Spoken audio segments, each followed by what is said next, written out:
The Signalman by Charles Dickens. At a railway station, an unnamed narrator cheerfully greets the train signalman by calling out, "Hello, below there."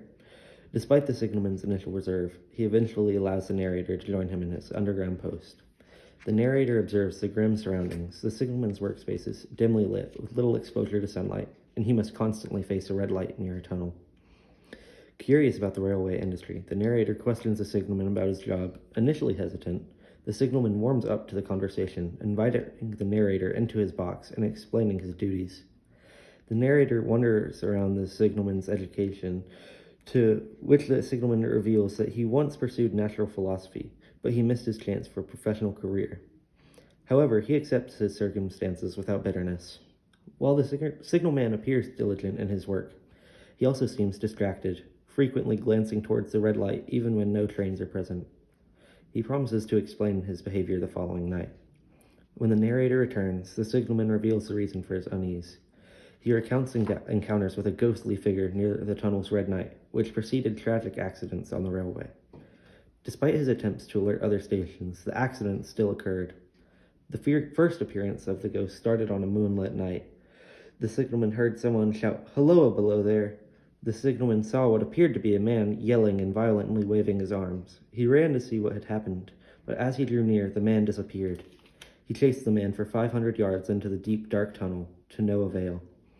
Still shaken by the event, he went back to his hut to collect his thoughts, when at the end of his shift, a mere 6 hours later, the most memorable crash to ever happen on that railway took place.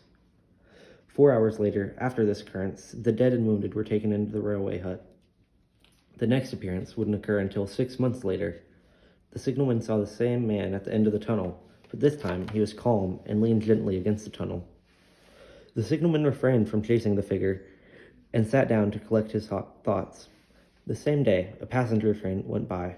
Seeing some calamity happening in one of the windows, the signalman gestured to stop the train. In doing so, a woman was killed by the violent stopping. The ghost's appearances continued daily, but this time with no calamity to follow. The signalman was tormented by his inability to prevent these disasters and felt responsible for the lives lost. Though the narrator tried to rationalize the hauntings, the signalman remained convinced of their significance. Concerned for public safety, the narrator plans to seek medical help for the signalman. However, upon returning for the first time, he for the first time sees the figure at the end of the tunnel. The narrator runs down to the hut, where he is informed of the signalman's death, mere moments after seeing the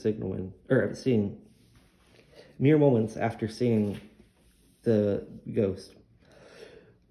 Reflecting on these events, the narrator realizes his connection to the phrases associated with both the signalman and the ghost. The narrator concludes his tale without dwelling on its mysteries, leaving readers to contemplate the eerie occurrences and their implications. Through this story, Dickens explores a theme of helplessness, as the narrator is unsure whether he should go to the signalman's supervisors with his issues or seek medical help for the signalman. Regardless, the narrator winds up being too late, and the signalman is eventually killed. This has been a production by Colton Converse.